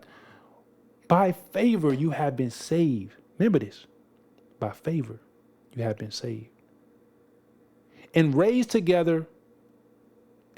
up together and made us sit together in the heavenlies with Yahusha, in Messiah Yahusha, in order to show in the coming ages the exceeding riches of his favor. Let me say that again. The exceeding riches of his... Look, hold on. Pause. So when you go back to Matthew 6 and you read that 24, 25, in that whole chapter, he's saying that he has exceeding riches to take care of you. He has exceeding favor to take care of you. So why would you worry when he just saying right here, he said, I got the exceeding favor to take care of my child. Exceeding favor to take care of my child. But what is he asking? But what does he say right here after that though? Verse 8, for by favor you have been saved through belief, not of yourselves. It is a gift of Aluah. Hold on. It's a gift from Aluah for Aluah to take care of your needs. You need salvation, you need food, you need clothes, you need whatever you need. It's a gift. He said it's not of yourself. Oh, that's tough. That's a tough teaching in America, is that Yahusha is telling us, for by favor you will be saved, and you are saved. Meaning that, yeah, you need that bill. You need that place to stay. You need this, you need that. But it's by favor, not of yourself. And so you see how the world is set up is they'll tell us, people that serve Mammon will tell you how to get whatever this is. So they'll tell you, you got to go out and do this, you got to do this, you got to do this. They trying to command you to tell you. That's the motivational people. You click on YouTube, how to make 6 figures. I'm not saying Yahuwah don't want you to have 6 figures. If that's his will for your life, that's his will for your life. Right? But who is this person telling you that you need to do this? He's your master? That's why I remember Yahuah started convicting me on that. He said, why are you watching that video? He your master? I'm like, oh, shoot. I clicked off. Oh, my bad. He's like, you gonna listen to him? How he know your life? He just made a video and just put it up there and telling you about your life that I done thought through. I done made this whole book about your life, and you gonna listen to a person who on a YouTube video that's telling you about your life and what you should do and how you make this money? You gonna listen to them? That's the spirit of mammon. And this is what you got to understand, how serious it is. That's how precious your life is that he done wrote it out. He done wrote it out. He know the desire. He know what he wants to accomplish through you, in you. This is what it say. For by favor. So it's the favor of Yahuah which we are receiving. It was the favor of Yahuah to put Adam in Eden and to grow these trees, and Adam ain't even gotta build the tree. Adam ain't even gotta make the apple. Yeah, you gotta cut it down and you gotta do some work, and this and that. But Yahuah done did the heavy lifting. I ain't even put it together. It's a gift. So he's saying, look, not of yourselves, it is a gift of Aluah. Why? It is not by works. This is the one thing that Shaul is coming against, and what is continually recycled in the New Testament, the Brit Hadashah, but it's also cycled by Yahusha, because he just told us what the work. Number one, he told us in John what the work was. He said the work was believing in the one who was sent, right? He told us what the nourishment was, what the food was to do the desire of him who sent him, right? So he's preaching that.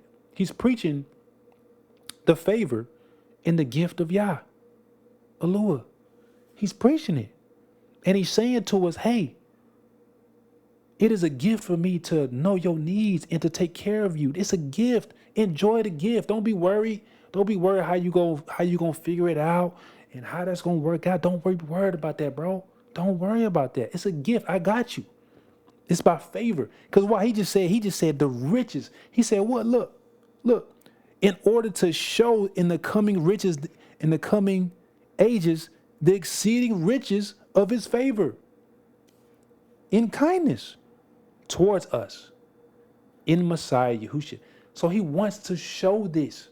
That's how people get to know him. That's how people see his esteem, is to see the kindness and love that he places upon me, the favor. To where when people ask you, man, how that happened, man, the favor of Yah, man, favor of Yah, man. So what you did, what did you do to make it happen, man? Believe, man, trust it. Nah, it gotta be something else, man. Because man want to control his destiny. He want to control his life. Adam done dropped the ball, right? So Yahusha saying, look, man, you gotta give me your life. I got you. But he's saying, but is Yahuah that's how people are going to be able to see the character and nature of our Heavenly Father, of his bond, by people being able to see in the coming ages, in the coming time, the exceeding riches of his favor. Like, man, he got that much riches and favor. He said he got exceed. This is Yahuah. This is the Ruach of Yahuah putting this down. This is the spirit of Yahuah inspiring this. And Yahuah telling you that, yo, he got exceeding, Yahuah saying he got exceeding riches, abundance of favor. See, you think it's about money. You think it's about money. Nah, it's not about money. The love for money, because money is a physical object. But the favor of Yahuah, the favor of Yahuah is when people see it, they want to get saved. They want to get saved from their sins. When you heard about Yahusha coming to earth, the creator coming to earth, The bond of the living Aluah coming to earth. The one who spoke it and it came to be, to the esteem of his father, came to step foot on the whole ground of the earth that he done spoke into existence by the esteem of his father. Came to earth. That the father done revealed his bond to man. He done revealed him to man to let man look upon him with their own eyes. Yeah, he came to earth. The exceeding riches. Favor. So that in him dying 3 days, 3 nights, resurrecting, destroyed sin and death. The exceeding riches to forgive us of our sin, to bring to seal up sin, to destroy it, to cover sin, to bring in everlasting righteousness through the Ruach HaKodesh, to remember our sins no more, to blot them out. Blessed is he whose sins have been forgiven, and in whom he impedes no unrighteousness or charges. The exceeding riches for him to take care of you when he just saying, look, man, I want you to work and guard. And we're going to talk about that work because this talks about it right here. Look, not by works that no one should boast. So he's saying, look, you're not going to be able to boast in the work of Yahuah. When Yahuah is doing a work, it's by favor through belief. You can't boast. Because remember, he told the Israelites when they was going into the land, he said, look, I'm gonna give you these houses y'all ain't even built. I'm gonna give you these vineyards y'all ain't even plant. Y'all ain't even plant these vineyards. Y'all ain't set them up.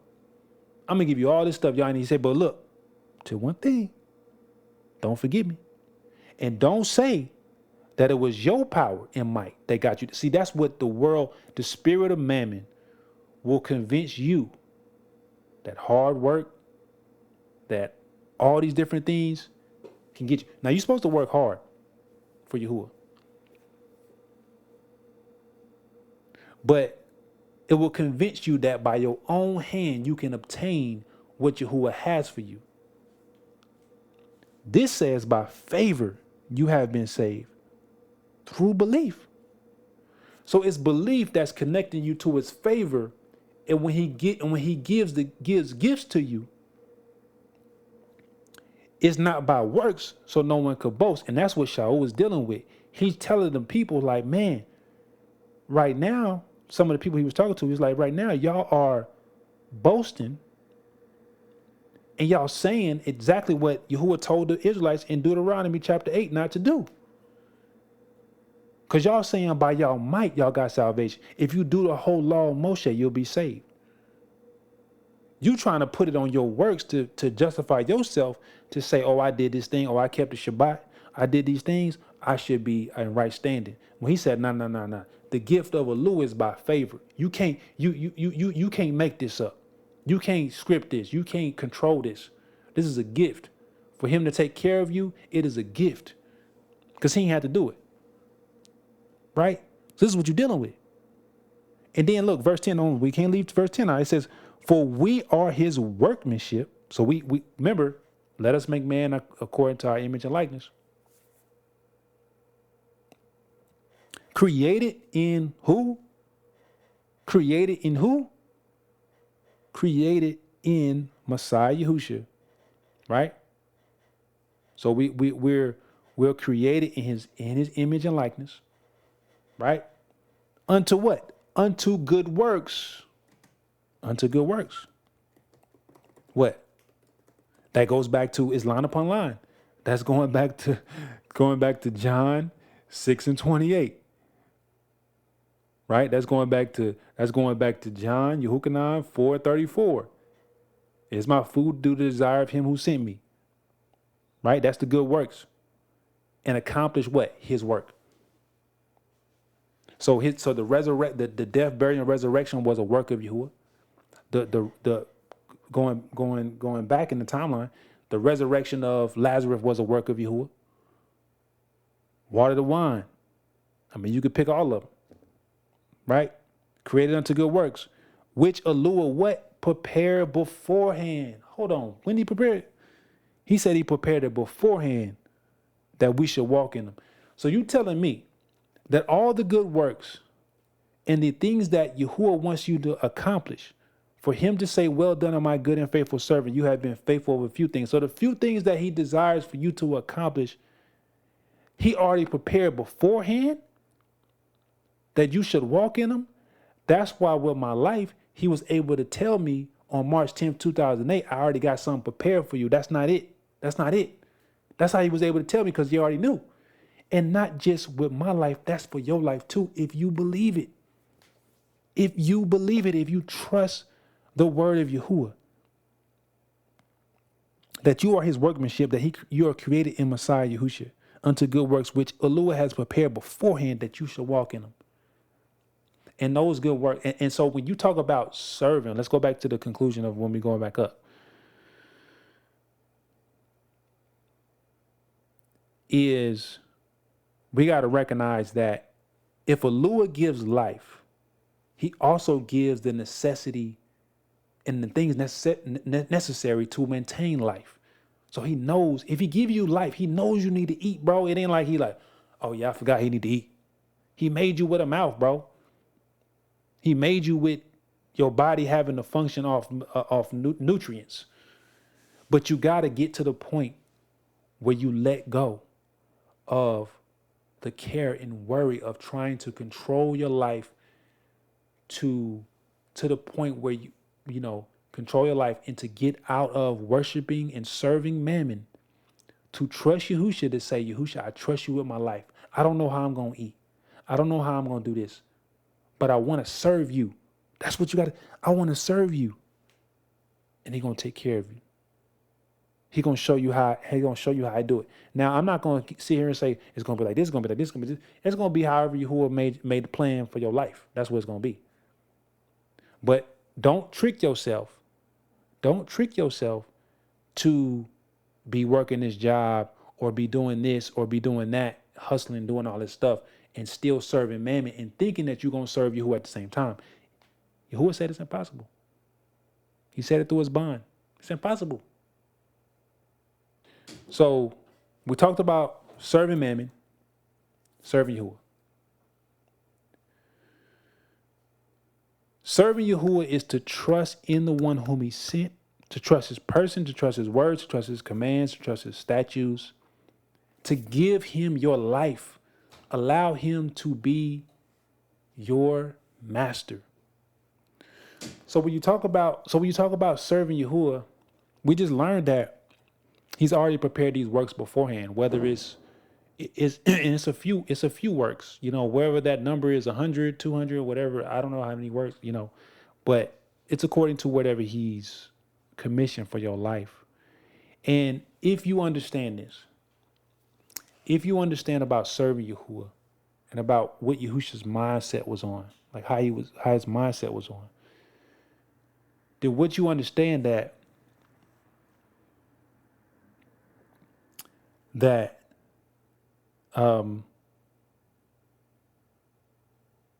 you understand that if you trust in the one who was sent and you trust in his word, what he's telling us, that you will have nourishment for your soul. You will have nourishment for your soul. You will be fulfilled, and you will be taken care of. And the issue in America, the issue in this world, is that the world is fastly moving towards the empire of the beast. Mammon is fastly moving and coming at the believers and coming at just people in general to serve Mammon, to do things for Mammon, to do things to take care of their life, right? And Yahusha is saying the opposite. He's saying, I got you. I just need you to believe and trust in the one who was sent. Because the life, like I told you, the life he has for you, it may not look like the life that you may have for yourself, that you thought you was going to have, but it's going to be better. It's going to be better. But you got to be willing to lose that complex in your mind that That's because I know when I think about it, like when I think about, when I was in high school and thinking about college and stuff, I had a certain life for myself. And then when Yahusha came and was like, nah, I got something else. He didn't tell me everything. But it's been better. It's been difficult. It was way more difficult than I thought it was gonna be. I didn't think it was gonna be this difficult. But praise Yahuwah, it's been better because the depth in knowledge and relationship, and the relationship and the salvation and the just the favor of his riches that I have experienced, even though it's been tough, it's been the best thing to happen to me. And it'll be the same with you. It's gonna be tough. But we are saved by favor through faith, not of ourselves, not of works. This is continual. He has prepared, and it's not about, okay, well, let me accomplish this, let me accomplish this, let me accomplish this. But truly, when you are, because the accomplishment is not just speaking on the stage or doing the video. The accomplishments is also doing the work is also whatever he's doing internally in your soul. But that's through the trust in trusting Yahusha, because Yahusha, being your master, gives you commands for your life, not just on the paper, but say, hey, I want you to go here. Hey, go call this person up. Hey, I want you to start to use that gift of drawing. I got something planned for that.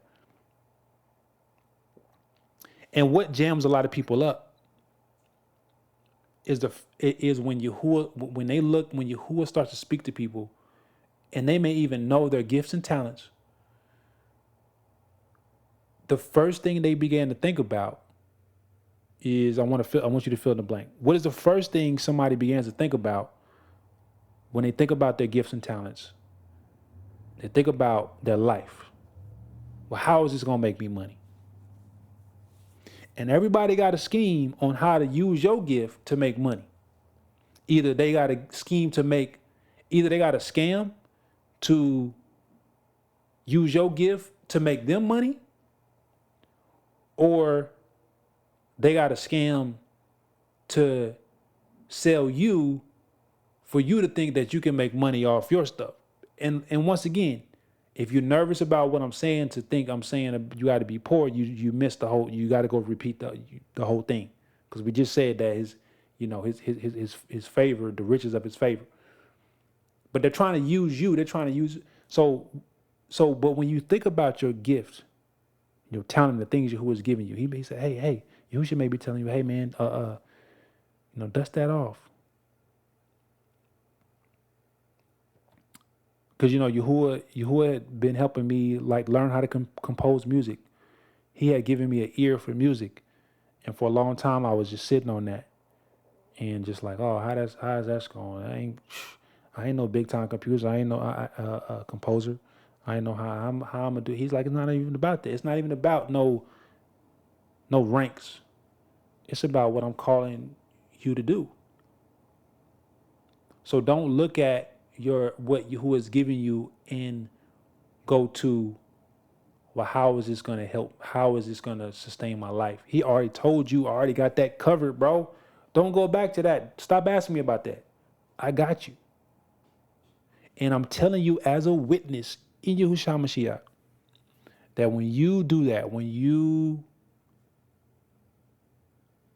your mind is on the work, when you're placed in that garden, your mind is on the work and the guarding, Yahuwah will take care of you. He will take care of you. He will take care of you. And to other people, it may look a certain way, right? But if you trust him, people will see, because this is what the scriptures say. It said that people will see in the coming ages, in order to show. So he wants to show his exceeding riches. So how could he show you his favor if you're always trying to take things in your own power? How could he show you his favor in the riches of the riches of his favor in kindness toward us? In Yahushua Messiah, how could he show it if you, and a lot of times I went through this, is because you are brought up a certain way and you have certain experiences, it's hard for you to receive favor. It's hard for you to receive love. It's hard because when I played college football, you know, I was one of the like pound for pound on defense, I was one of the strongest people on defense. And, you know, from working out to making sure my body right, to eating right, to doing all these things, and, you know, working hard, sprinting and, you know, doing all this stuff. And I was one of those persons, like, listening to the motivational stuff, like, yeah, you could do it by your own power. And like literally thinking in my mind that I could obtain anything if I just work hard. Right? That's the lie that Mammon sells people. And you're like, what do you mean? Because this is saying, you know, this is next level. This is saying, look, there's some stuff concerning the favor of Yahuah, which ain't gonna be by works. It's gonna be by belief. Now, here's where, and people get nervous and then this be their comeback. They'll come back and tell me, well, so what are you saying? It says, James say, here you go. James say that, the faith and works. And what people don't understand, what he's getting at, what is Yaakov getting at? He's getting at the fact that if you have real belief in the favor of Yah, what happens is to everything that Yahuah is given in his favor, he's going to give you a command. Because why? Yahusha Adonai. He's the master. So the master is going to command you. He's going to command you, even for the favor that just like with the favor of salvation. He's saying what? He's saying you got to believe. He said you got to get immersed in the water, right? You get immersed in the water. You got to receive the Ruach. Like there's work, but these are commands to receive the favor. But this is not by the initiation of yourself. This is the favor of Yahuah initiating. And you respond in faith, which is going to be also a response to the command that he's given you. So don't think that it's just on some, Christian Simon Magus, this imaginary belief thing. You're going to respond to, but the favor and the belief does, and the trust does start in your being. It does start in your mind to trust him, because you can see the difference between, like, you got that bill to take care of and you worried about it. You ain't did nothing, but you worrying in your mind. That's what the mind is. It's in your mind. You worrying about it. So if you worrying about it in your mind, you can also trust Yahusha in your mind to say, Yahusha, you got my life. Let me focus on what you had. Because what happens is, this is a beautiful thing, and I've seen it happen in my life, and it's began to take shape even more. When you start to line your life, give your life to Yahusha, and you start to say, what are you saying to me? What are you desiring me to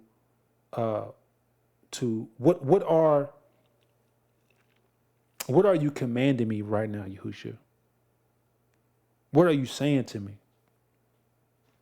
Because I know that he's prepared works beforehand that I should walk in them. So he's saying something to me. And so when I start to walk in that's what seeking the kingdom first looks like. Seeking the kingdom first, because everybody always quote that scripture, seek the kingdom first. But what that scripture means is what we're talking about. It means that that the work that you are doing is believing the one who was sent. You're believing upon his being, and you're also believing the commands and things that he's telling you for your life.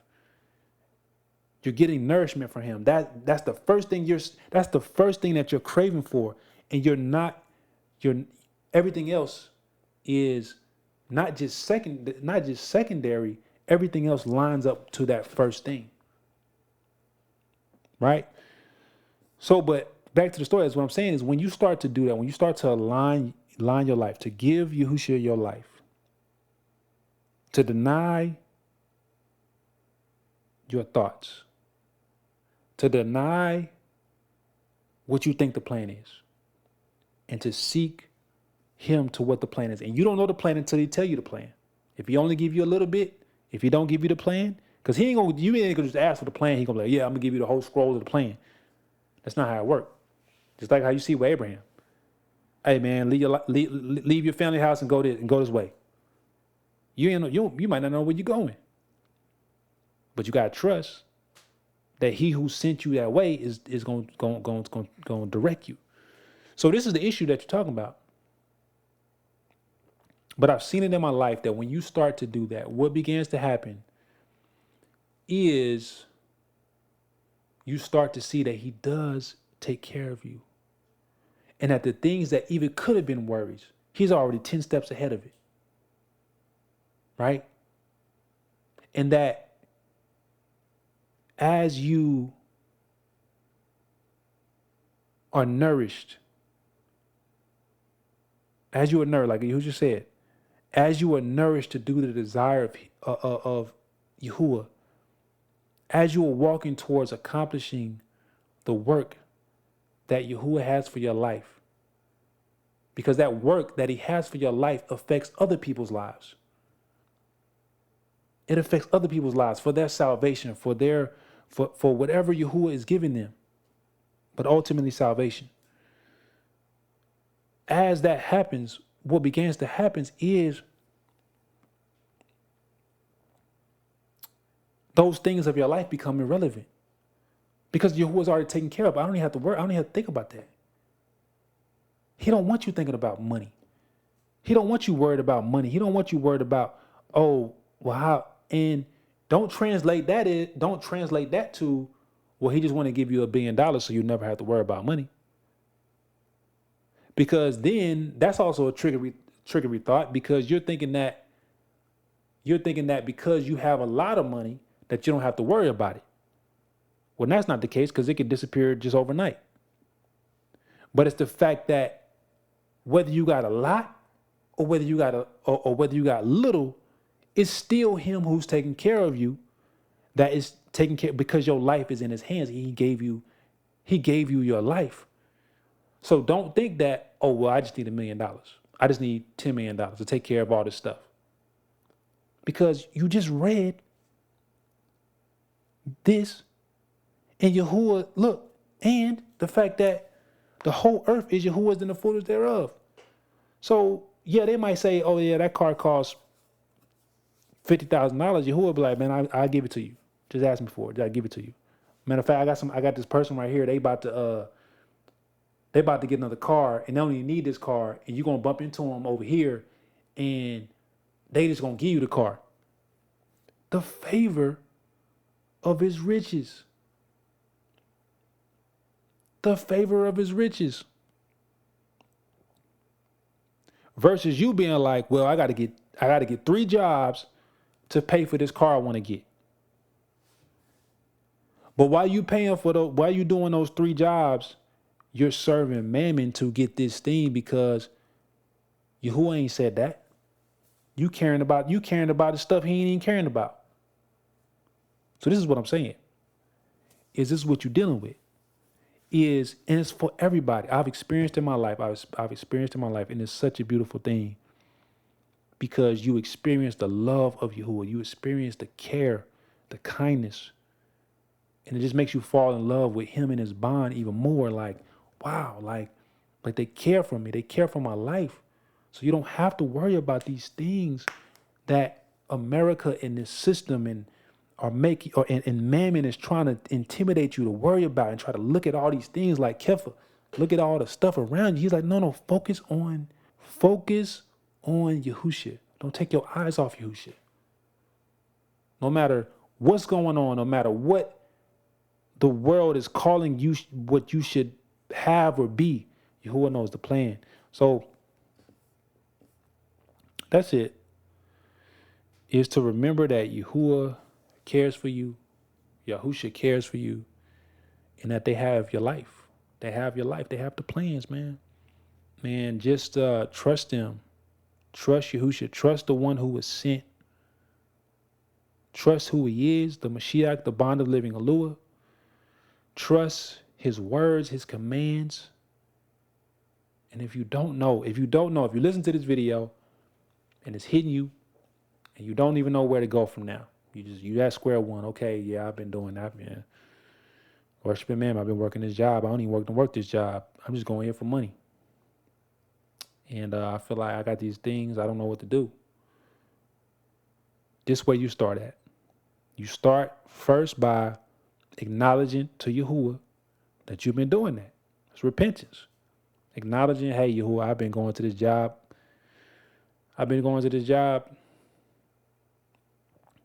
And I don't even want to go here. Because the gift of Yahuah is not burdensome. Yahuah addeth no sorrow to these things. So going here, I ain't even feeling this thing. But you might be in a situation where you in a trap. You got so much that got built up through your own personal will that if I take a breather, that's what destroys a lot of people's life with worry, and why a lot of people ain't living long, is because of the worry and anxiety and the fear. They built this whole life, and if they take a break or if they just take a breather, their whole life comes crashing down. That's not the life that Yahuah wants for you. To be so be so built on your life, to be so built on your whole hands, and that's what they'll try to market you. That's what the motivational speakers, they'll try to market you, that you got to build everything by your own hands. But Yahuah is telling you, look, I got riches and favor. All I'm asking you to is to work and to guard. That's it. And to work and to guard is to love. That's what. If you want the definition of love, because you're giving of yourself. That's what love. No greater love than a man have than this, that he lay down his life for his friends. And if you love him, you love Yahusha, you would guard his commands. So this is what he's telling us. So if you are at that point where you're like, man, I've been doing this, repent and believe in the good news. So believe in the person. Believe Yahusha is the Messiah. He's the bond of living Aluah. Believe the witness that the Father has given concerning his Son, that this is his Son, the only begotten. To believe that Yahusha is. And to trust. And then what you do is you position your heart to seek Yahuah. It says that if you seek him with all your heart, you will find him. So then you start to look, same thing. Where did he place you? Or he might have placed you somewhere and you ran from where he placed you at. You might have got to go back to where he placed you at. But you got to say, okay, Yahuah, you placed me in this place. You placed me in this community. You placed me in this house. You placed me in this space. Why did you place me here? And he started to show you, okay, well, I placed you here. Right? And of course, if you're not even in a space where you haven't been immersed in water to receive the set apart spirit, to forgiveness of sins, then you gotta start there before you even start talk about purpose. So that's one thing. But but maybe you went through that space and you are now repenting from worshiping Mammon and serving Mammon. You're asking them, okay, you placed me in this space. Why'd you place me? What are you showing me here? What did you want to teach me here? What are you showing me? Right? And as he shows you where he placed you, he's going to show you what the work is, where is he wanting you to trust him at? Because that's what when you see the productions in film from our family, praise Yahuah in Yahusha's Shem, it's through the favor and belief that he's given us for those things to be produced. And so if you at that place,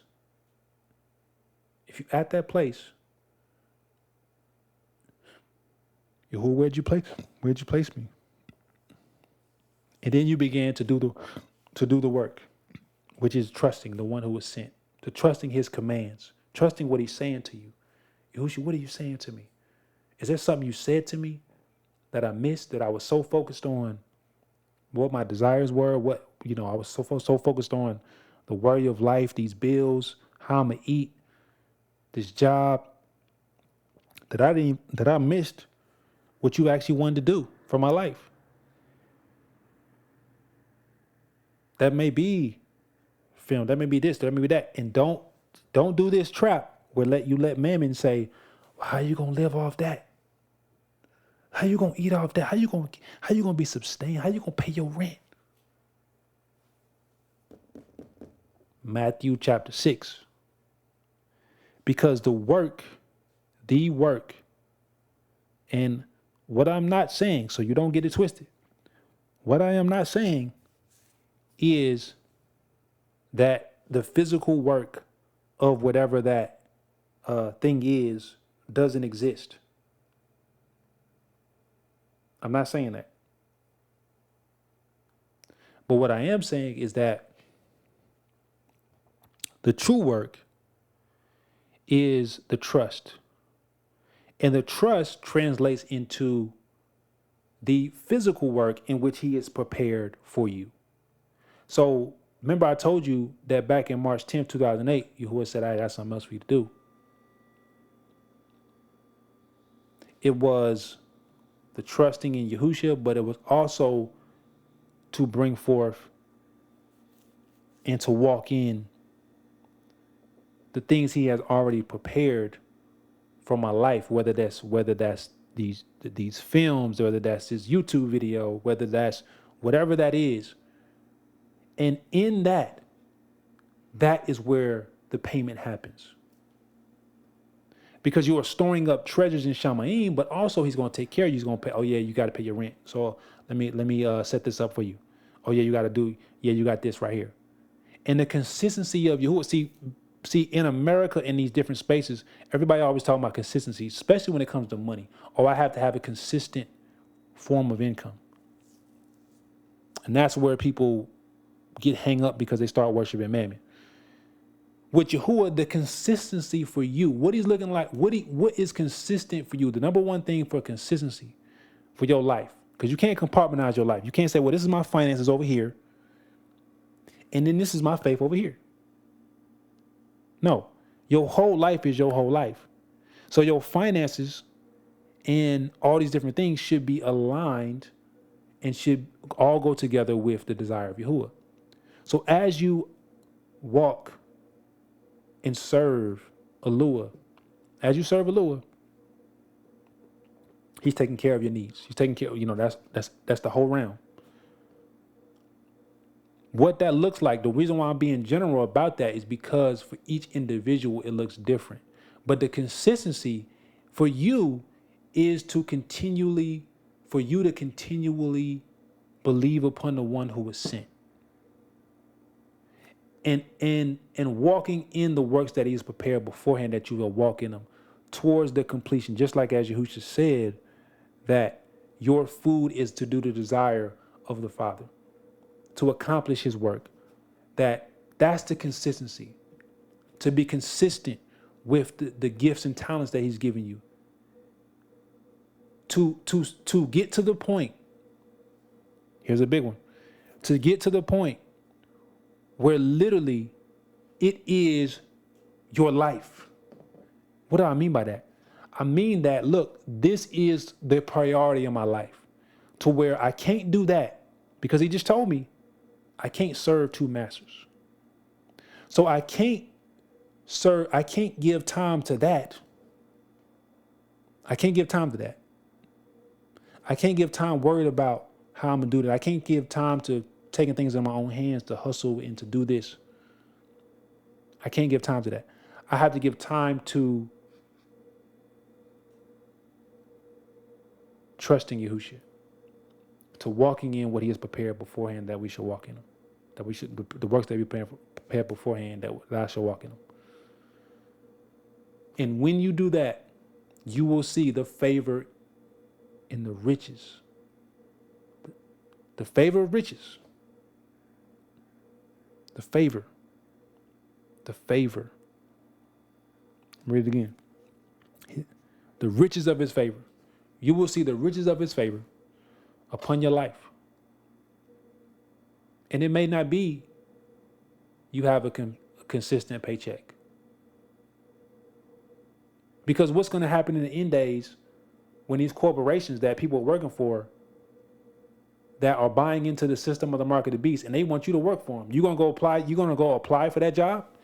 You're going to go apply for the job for the corporation and you may think in your mind, well, it hasn't happened yet, but it is happening. It is happening in a sense of they're still getting people to serve Mammon, to worship the beast. So you got to reevaluate and say, look, I don't want to do stuff for money. I don't serve money. I don't serve Mammon. I serve Yahuah. And then serving Yahuah, I gotta believe upon the one who was sent. And I gotta trust what he got for my life. I gotta listen to him. I gotta say what he's saying to me. He might be saying, hey, remember you had that gift of drawing, start drawing again. Well, how's drawing going? How am I live off drawing? I didn't say nothing about living off drawing.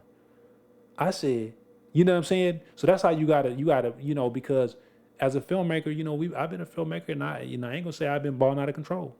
But what I will tell you is that Yahuah has met my needs and he has never failed.